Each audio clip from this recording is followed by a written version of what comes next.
What is up, everyone? Volathis here, and we finally have the preliminary patch notes for Final Fantasy XIV Stormblood. Without further ado, we're going to hop in here and have a look.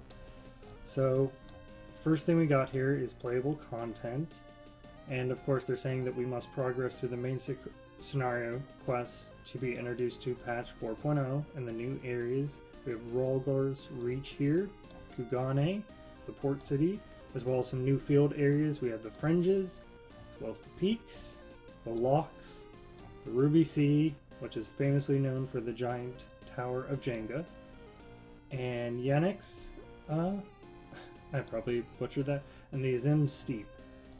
And then of course they're showing off new city, field Aetherites. We have Kugane here, some new city we haven't been to. And it looks like we have a new mini Aetherite in the Sapphire Avenue Exchange in Udal.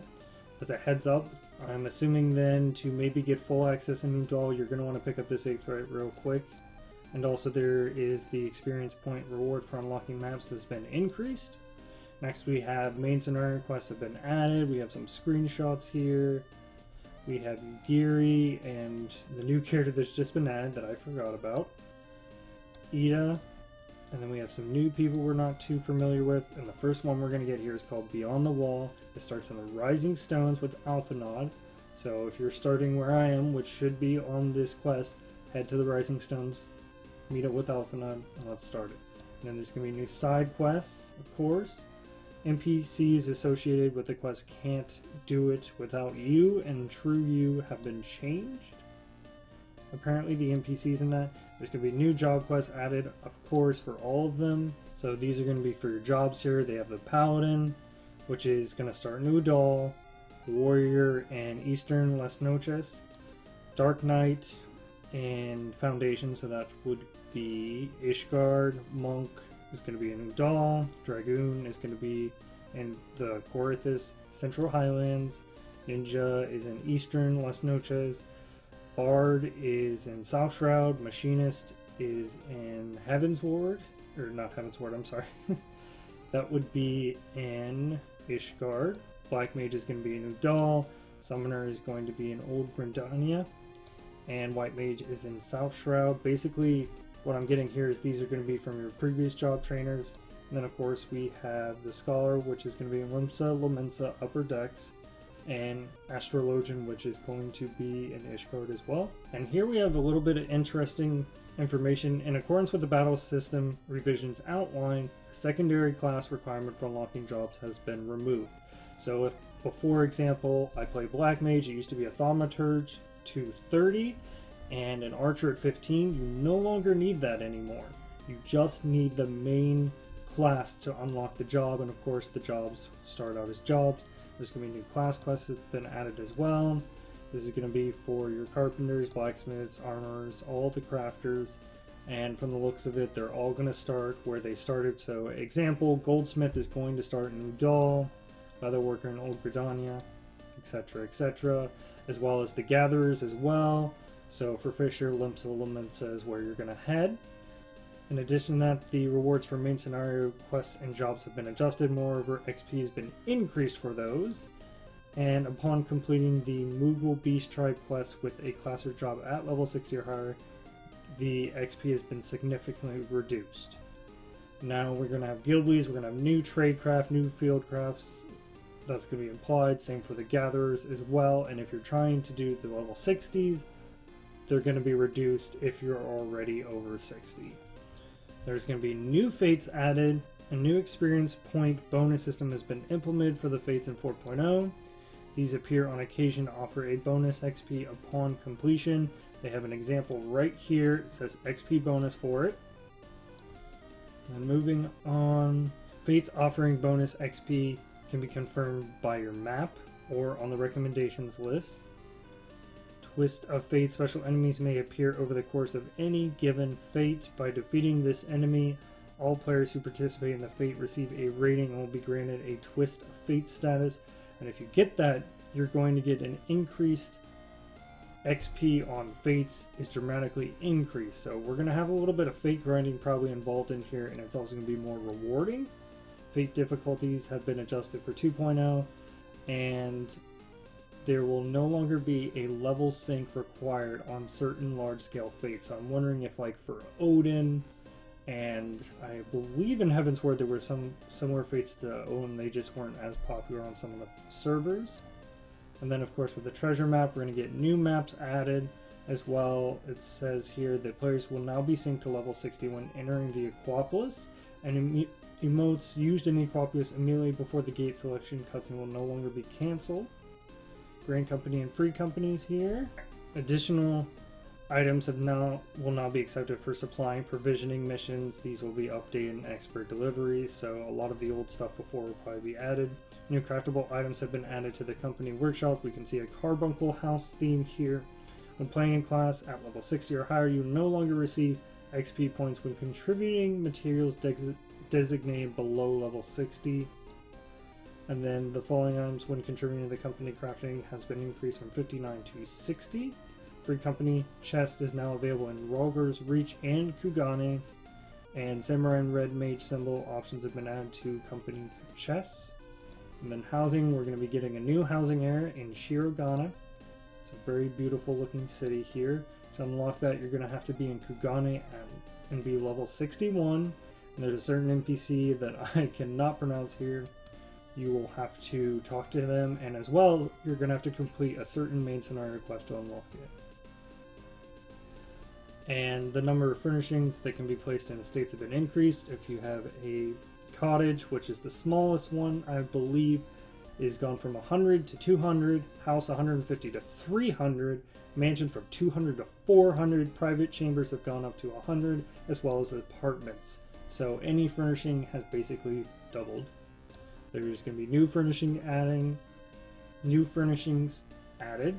We have sort of like an Eastern theme with table, looks like maybe some sushi there, sashimi, as well as we have sort of, I'm guessing, like an Eastern Oriental tree and some kind of bench or chest maybe there, as well as new Orchestration furnishings, which is the table Orchestration has been added, so you have a miniature version there.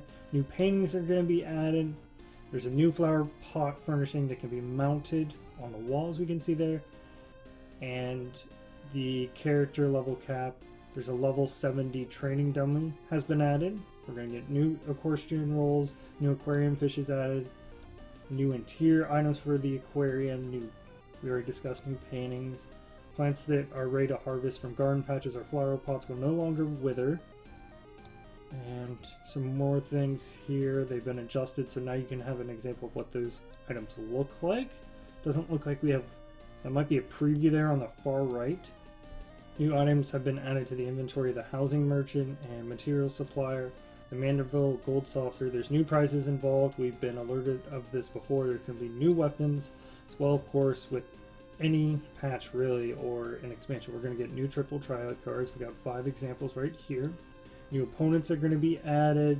You can engage in triple triad in new areas. Stormblood entries have been added to the sightseeing log, so that has been updated. Looks like we have maybe 2 pages. It says Stormblood 0 out of 45. There's new categories that are going to be added to the challenge log that are involving the spear fishing with the fisher. And then they're going to be changing to wolf marks for the challenge logs. Wondrous Tales will be adjusted as well. Upon reaching 70, you get an additional column of optional awards, and the objectives will only be a level at... Upon reaching level 70, the objectives available in the Wondrous Tales will change. You can now view a weather forecast for new areas. You can now, in 2.0 and 4.0 areas, so that's Stormblood and A Realm Reborn, you can swim in the oceans and lakes in certain areas. We have some examples here as well. I think this is swimming, yes. And then while swimming in a body of water, you can dive. You simply need to descend, and this is only going to work with a flying mount. And then you'll go from flying to diving there if you descend at the proper angle, and all you have to do to get out is just go to the surface and you'll automatically leave it. The travel speeds of ground mounts have been, or actually it looks like mounts in general, has been enhanced. As you progress, the speed of the mounts will increase in 2 stages. It should be noted, however, the speed of mounts will be limited in certain areas. I'm assuming, okay, so in Enchantment 1, which is the 4.0 areas, as well as for residential districts in Eldishire. They're getting Enhancement 1. Enhancement 2 is in Aroma Reborn and Heavensward. I'm assuming you'll be faster in those areas because it's a second enchantment. And completing the following main scenario quest will unlock the first speed enchantment. Okay, so it looks like we have to unlock it in the area, and then it shows you what you can unlock. So you can get the 1 and the 2, and then we have a list here of all the things you have to do to unlock those speeds. Flying amounts have been adjusted as follows: at a certain height.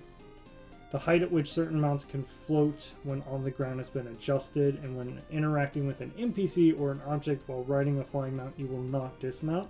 We're getting new hairstyles in the hairstylist, because I can't remember the name or pronounce that right now. We're going to get new emotes that looks like a kissy face and then swimming on your back. And the height of the camera when certain races use certain emotes, actually it's the city emote, have been adjusted. We also have here, there's an indicator if you select certain emotes when you can use it and when you cannot. We have adjustments to the battle system, which I assume will take a lot of the longest time here. Of course, we're going to be upping to level 70. We're getting 2 new jobs, the Samurai, the Red Mage. You get the Samurai by unlocking the following quest, which is the Way of the Samurai. It is in Udal, you have to be level 50. And then for Red Mage, you have to unlock it in Udal as well and be level 50. We have each of the NPCs you have to talk. We have an Udalian citizen, if I said that right, and Distraught Lass. And they even have the coordinates for you. We have new job actions. This is a lot of the changes here. The effective sword oath will now end upon logging out.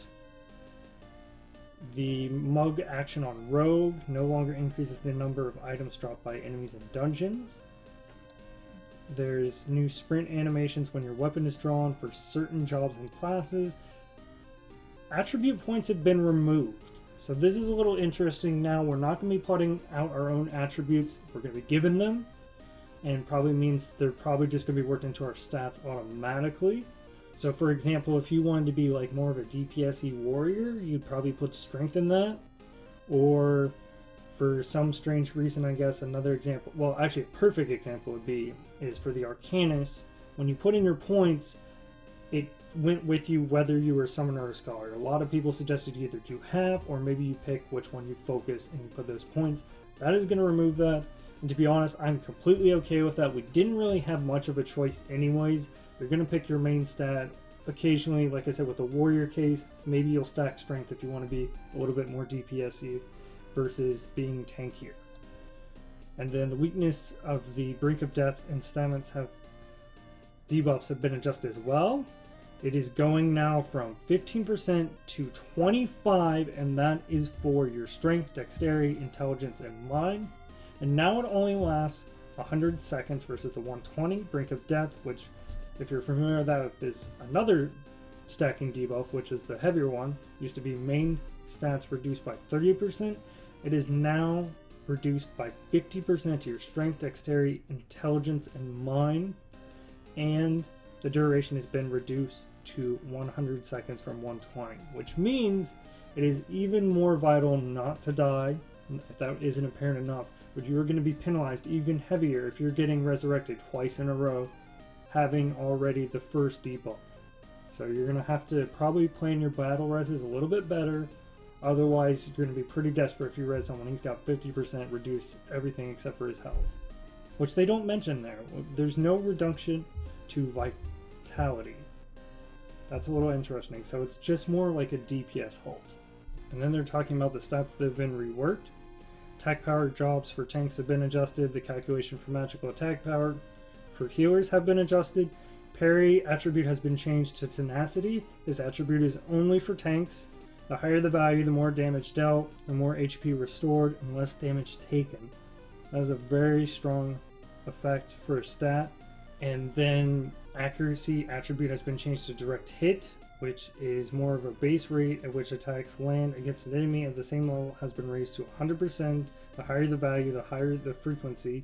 So this is our like mini crit here. So the more direct hit you'll have, the more you'll have that crit. Well, sub crit. Piety has been removed as a main attribute. This is a secondary stat. This is an attribute only applies to the healer role and affects their MP. So no more for black mages and summoners. Also, it is not a party bonus for piety anymore.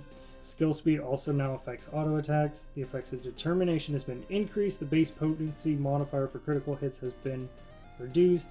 Block and parries are no longer limited to attacks from the front. And block also now applies to magical damage. These are things we've already been told, but it's nice to see these in the patch notes. Starting attributes of all races have been adjusted. There's a distinction now for debuffs that can be removed by curative items or actions like Asuna. For the can be removed, it has a white line above it. If it can't be removed, there's nothing above it. The 100% increase of XP gained by the armory bonus now applies to all jobs below 60. From level 60 onward, they get a 50% increase. New dungeons are going to be added. I'm assuming maybe each of these is a separate dungeon. I could be wrong. This is a very open dungeon here for the 4th image. Like, we're out in the open here. This is very closed. This is a Garlean base. And then the second one, this is when we're underwater. And I'm assuming the first one is another separate one too. That should cover all the leveling. And when completing a level 51 to 59 dungeon, or a 61 to 69 dungeon, your party will always receive one piece of gear that is equipable by your current class or job. So you always are going to get some kind of loot. It may not be the one you're looking for, but you're going to get loot. In accordance with the increase in level cap, players can now gain experience from level 60 dungeons and Alliance raid dungeons. So we're going to be able to go back. We're not going to have this level 50 not giving you XP anymore. The strength of the Echo granted and Alexander Savage has been increased. We're going to have new trials, which of course we have Sasano, and then I can't remember her name, but it's the other beast tribe. The Echo is also applied to all trials implemented prior to patch 3.5. The HP, MP, and TP will now be restored to full when entering any instance. So you're not going to be coming in with that. Any debuffs also will be removed when you leave an instance. So you're not going to go out with like Doom or something and die. MP and TP will now be restored to full after party has been incapacitated during raids and trial. So when you die, you're going to be ready to go, your cooldowns will reset, and you're back to full. Addition and adjustments have been made to Algan Tombstones. You can now, they've been added, you can obtain up to a maximum of 2,000. Moreover, you can now receive Algan Tombstones of Veridity after reaching level 70. So this is our new tombstone, is the Tombstone of Veridity. Has 2,000 cap on it. There's no weekly limitation on it. And then a second courtesy, the Allagan Tombstones of Creation will be available approximately 4 weeks after the start. And then we have lore and scripture are no longer obtainable. However, you will retain all currently held tombstones. You can now turn them in. Let's see here. You have the option to exchange the Allagan Tombstones of Lore Scripture for the Allagan Stones of Poetics. So it looks like Poetics are going to be sticking around. And of course, Allagan Tombstones of Esoterics have been removed. All trials and duties where the Allagan Tombstones of Lore and Scripture can be obtained now offer Poetics instead. Duty of Finder is going to be adjusted. Let's see here. So the Raid Finder interface has been combined with the Duty Finder, so higher end is going to be like our Extreme Primals. That's the high end duties, or whatever's the current one, and then regular duties is everything else. And they're still pretty, you can go back, and they're separated by Primals and Raids.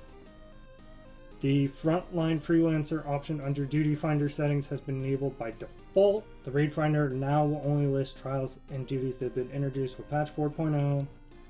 There's been adjustments to the Duty Roulette, so we have Expert now. We have the Duty Roulette 50/60. I don't know if that means they're going to be separate or combined. I'm assuming that it means they're combined since they're together right there. And then we have Leveling, Trials, Main Scenario, Frontline, and Mentor. I don't think they're listing Guild Hests. I wonder if Guild Hests are still a thing. I might have to search after this. We're going to have new enemies. That looks like a Fire Nog on the left there. I have no idea what the thing is on the right, nor do the rest of these. We have like a head thing for the lower right.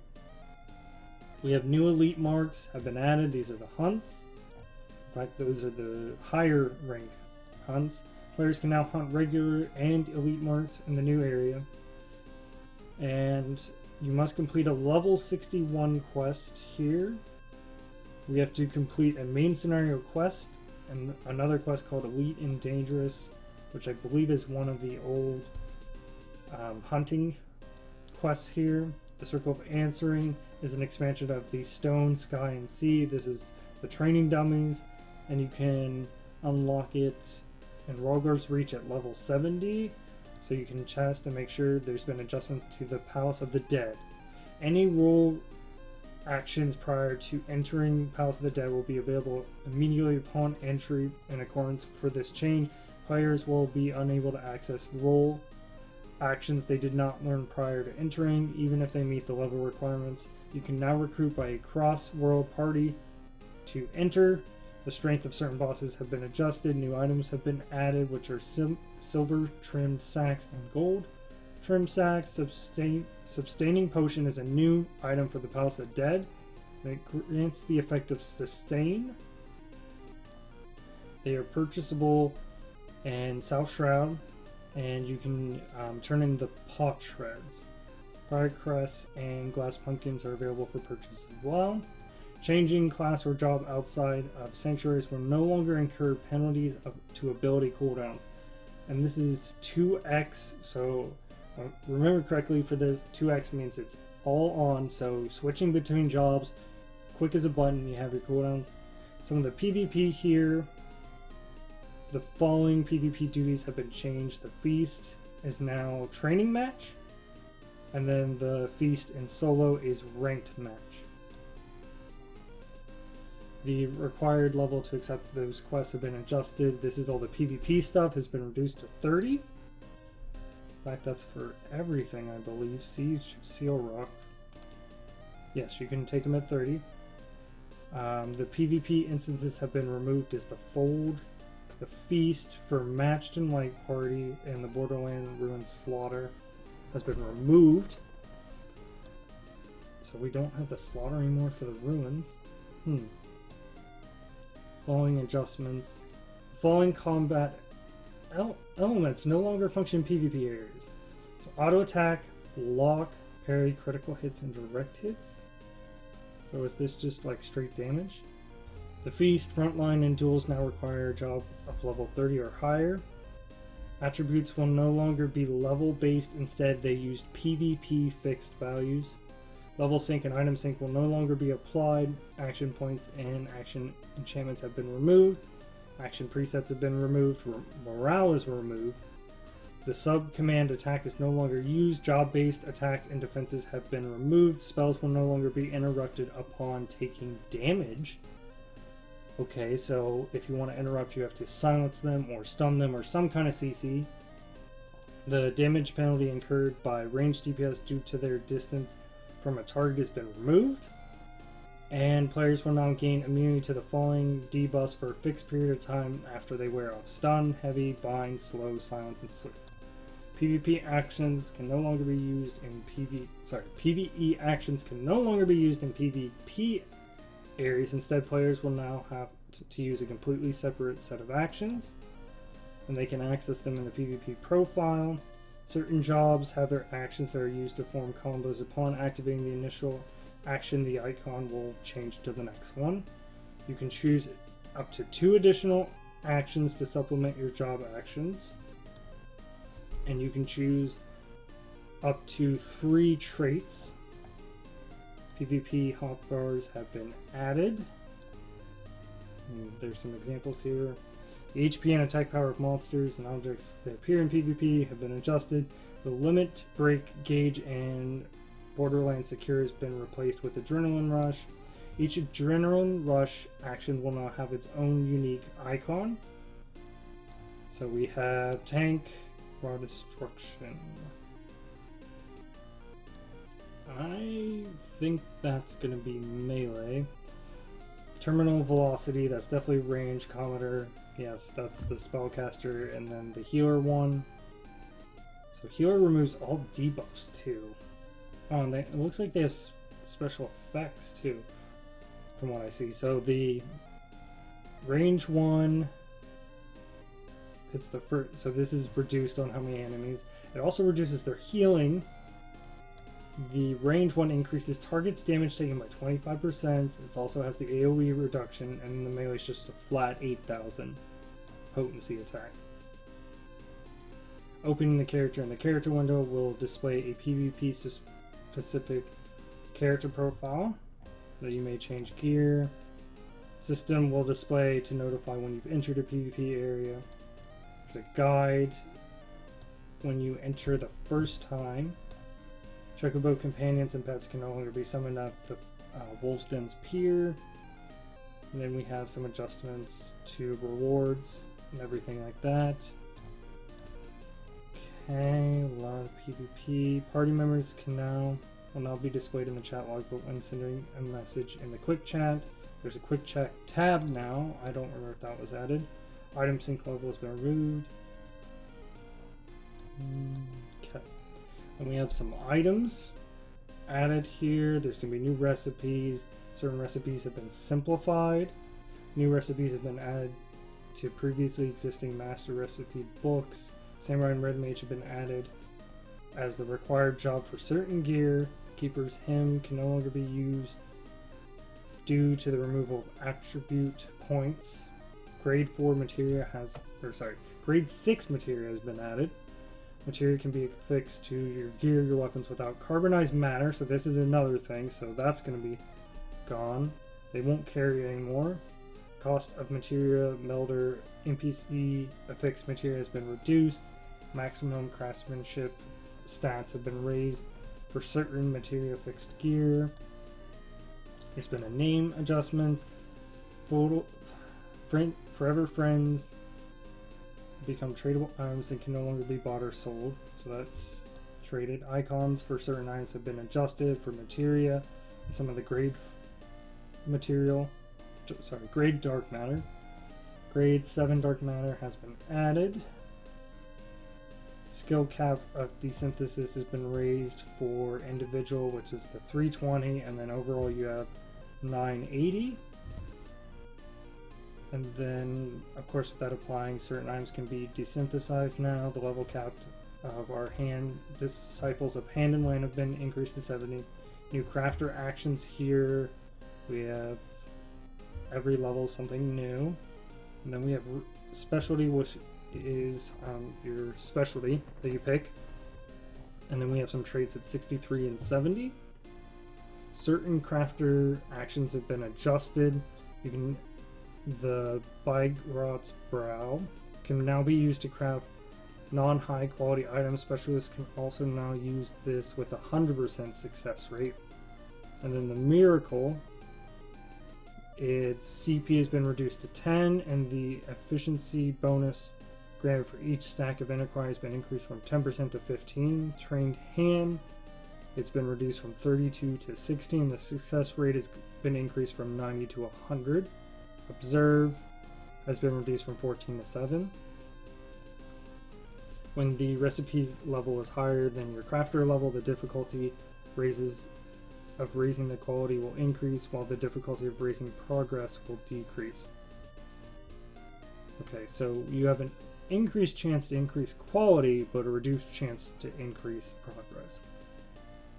And you will no longer be able to gain the following recipes, which is from the Moogle crafting quest and the custom deliveries, or you don't get XP for that, I'm sorry. Spearfishing is at a 4.0 skill, you get it at 61, it's in the Ruby Sea, and we'll just go through it right here. It says how to spearfish. You equip your spearfishing gig, then dive underwater, use the action Fathom or Shark's Eye to identify the location of teeming waters. You target it. After you target, you wait for bubbles to appear. When the bubbles appear, a sea creature will approach, and you can use your gig to spear it. Successfully spear fish will be added to your inventory. In the event you fail to spear, you may try again as long as the teeming water does not fully deplete. Replacing the head of your gig will allow you to spear a large variety of fish. You can quit spear fishing at any time by hitting the escape key, cancel button, or cancel action. And then there's going to be an updated fishing guide, spear fishing gig, which is on the right side. They now have their own little offhand. And then this is teeming waters where spirit fishing can be conducted. And then you get some traits. And then we're talking about the miners, new skills there, botanists as well. Then we got the fisher. Some skill adjustments to your abilities. Bountiful yield has been reduced from 200 to 100. Bountiful harvest from 200 to 100. The utmost caution reduces the next item wear by 5. And now instead it's going to reduce it by 10. And then the algorithm used to calculate GP recovered when changing to a non-gatherer class has been adjusted. Then they've made some adjustment to fishing. Some of the legendary nodes and unspoiled locations will no longer disappear while players in the midst of gathering. So if you're in the middle of it, you're not going to lose it. It's interesting. Collectability of crafted items have been adjusted, where before collectability of crafted items was equivalent to the quality of the item. Collectability will now equal 1/10 of the item's quality. This change also applies to all exchangeable items. Okay. When finishing crafting an item, its collectability will now display in the progress window. Collectible items deemed to be high quality when gathered will have a higher collectability. The rarity of collectible items gathered by miners and botanists, even with lower perception, has been increased. Probability of obtaining collectible items whenever where exceeds the limit has been increased from 10% to 30%. In accordance with the changes, the actions Deep Breath and Last Ditch have been removed. Players can change specialties up to 3 times a week. Okay, and then we have new gathering points, new fishing holes, new tomes of regional folklore, new items can be used for ethereal reduction. Camera angle when crafting as a Volathis has been adjusted. Rwana's House of Splendors collectible appraisers will now be available in Limsa, Mensa, Grindia, and Udal. XP that can be gained for players over level 60, delivering collectible items under 60 to a House of Splendor exchange is now capped at 10,000. There's been changes and additions made to crafters and gatherer scripts. The yellow gatherer scripts currency has been added, that they are for level 70 players that can begin exchanging their collectible items for these scripts at the Splendors at 70 for a maximum of 2,000 at any given time. Yellow has no weekly cap and are scheduled to be added approximately 2 weeks after the start of the official service of Stormblood. Blue gatherer scripts are no longer obtainable. In accordance with the change, all activities will yield blue. Crafters will now yield yellow instead. The weekly limit of red has been removed. Merchant titles have been amended to better explain their function. So guild supplier supplies for guilds. You can see that on the map. Following changes have been made to vendors. Shields will now be sold under the weapons tab. Only primary and secondary tools will display under tools.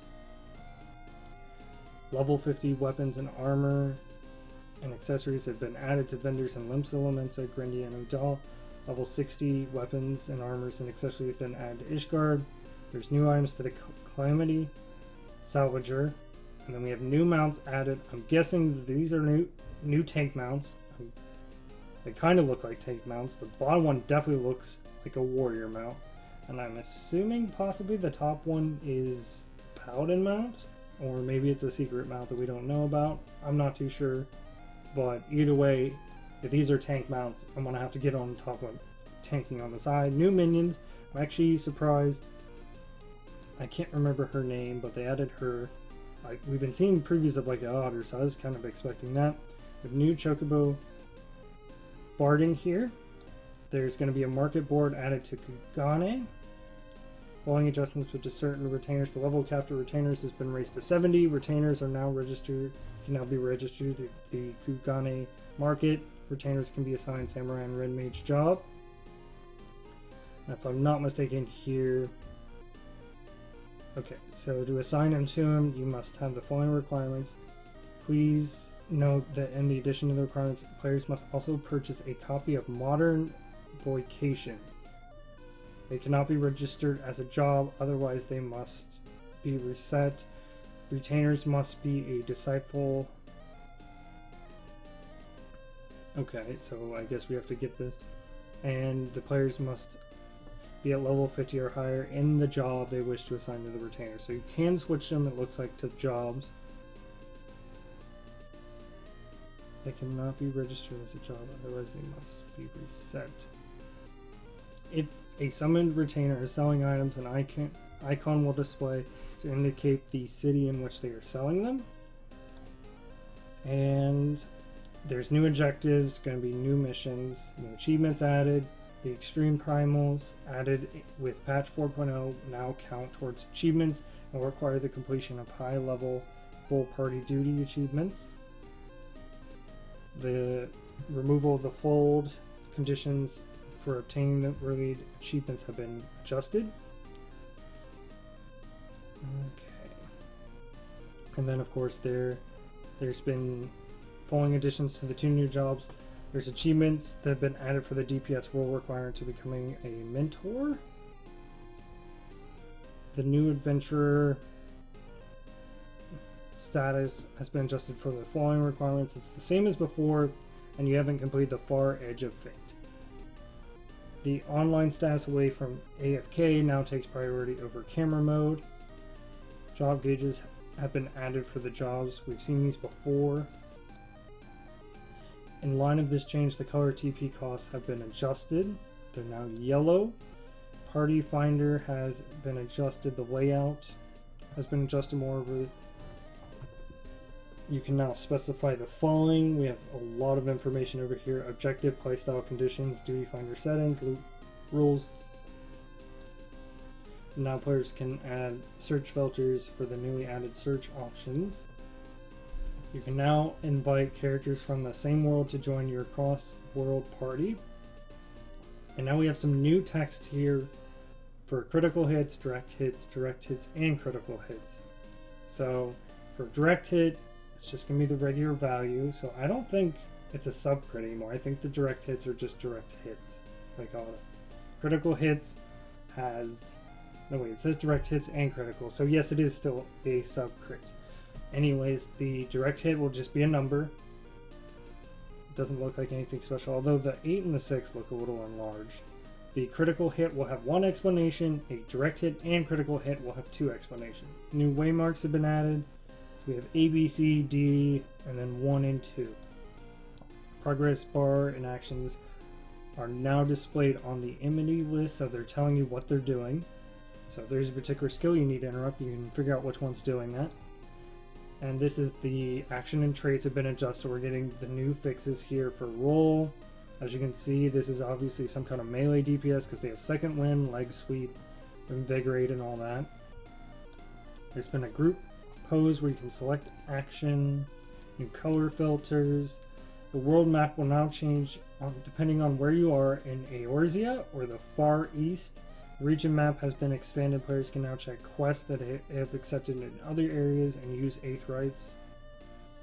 If an NPC in the area you cannot check on the map related to a quest you've accepted, the quest icon will now appear at the entrance of the area. The functionality of the map when opened using the gamepad has been adjusted. Main scenario quests have been added when displays what the player needs to do to advance the story. And this guide shows the location of the next main scenario quest on the map as well, relevant side quests. Display settings can be adjusted in your character configuration. The Memoir categories will now be displayed as icons. They have certain things there. You can now switch between viewing normal quality and high quality attributes on the item comparison.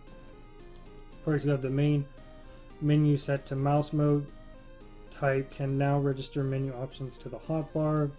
The currency list has been adjusted following the removal of certain currencies. The character window has been adjusted as follows. So we have attributes, profile, which you switch between either your crafting or your war classes as profile, class and jobs, and reputation. The number of items that can be stored in each section of the armory chest has been increased from 25 to 35.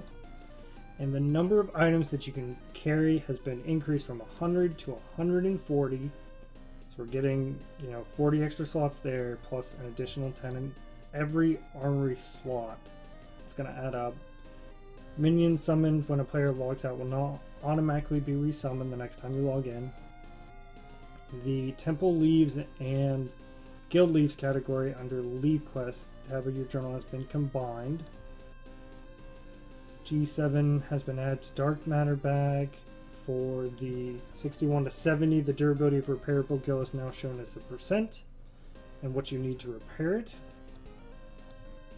Material mending window has been adjusted as following. The removal of grade 2 to 5 carbonized matter. Carbonized matter has been removed from the material melting confirmation window. Following changes to battle attributes. Available material enchantments have been adjusted. Players can no longer press the meld button when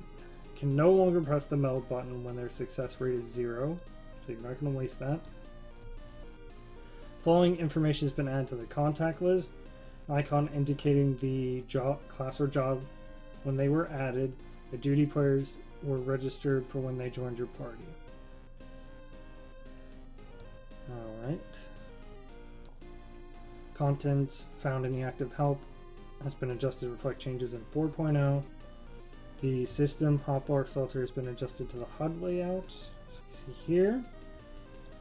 There's some more settings that we have here. You can display, your progress bar. Other tabs have been added.